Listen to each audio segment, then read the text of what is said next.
আজকে হাড়িতে ভাত তুলবো না, চাল তুলবো না, ভাত হবে না।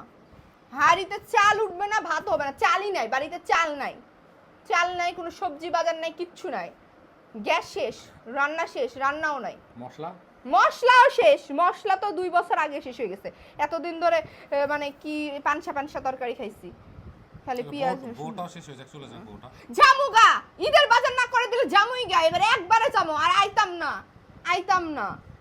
বছরে 2টা ঈদ যদি বাজারই না করে থাকবো নাকি? কি লাগা থাকুম? আমার খাওয়ার অভাব না থাকার অভাব যে আমি থাকুম তোর সংসারে? বাড়ি ঘর সব আছে, দরালে যাবে যা, রাঙ্গামাটি, দিনাজপুর না, রাঙ্গামাটি, চট্টগ্রাম, পাহাড়ি অঞ্চলে যায় বাড়ি করবো, সেখানে নাকি আবার ইয়াও দেয়, কি জানি ভাতা দেয়, ওখান থেকে আবার সরকার থেকে আবার টাকাও দেয়, গাছপালা কেটে তখন আবার নাকি কি জানি ফার্নিচার দেয়। যাই হোক ওগুলাতে যাই থাকবো, ফার্নিচার ফ্রি দিবে থাকলে, আর কি লাগে, ঘর সাজায় ওখানে থাকবো। নেটওয়ার্ক পাবো না তো, না পাই ওইটাই তো ভালো, নেটওয়ার্ক পাবো না, তুই ফোন করতে পারবি না, দেখি তোরে কয়দিন কে খাওয়ায়। বাড়িতে কোনো চাল নাই, কোনো পাতিল নাই, কোনো পানি নাই। রোহিঙ্গারা যে কিছুদিন পর গ্যাঞ্জাম করে, তখন তোমার উপরে বোম ফেলে দিবে।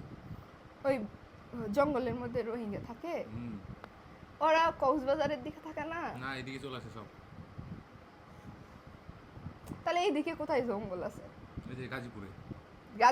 গাজীপুরে থাকবো। তার কাছাকাছি হবে আমার। তোর অ্যাড্রেস দিয়ে যাইতাম না। গাজীপুর কি ছোট জায়গা? গোলাপগ্রামে আমার যে জায়গা আছে ওইখানে যাই টিনের বাড়ি করে থাকবো। তো ওখানে তো আমি চিনি। সিনস্তে কি হইছে? ওখানে অর্ধেক জমি আমার না, আমি তো মালিক। আমি দরজা খুলবো না, আমি টিনের বাড়ি করব, তালা মেরে দিয়ে থুবো, সিসি ক্যামেরা লাগাবো, বাইরে থেকে দেখতে পাবো কে আসতেছে, কে আশেপাশে ঘুরতেছে। আমি যদি দেখি তোর চেহারা, মানে ওখানে বাইরে দরজার সামনে একটা সাইনবোর্ড দিয়ে দিব, এখানে কথা বলা নিষিদ্ধ।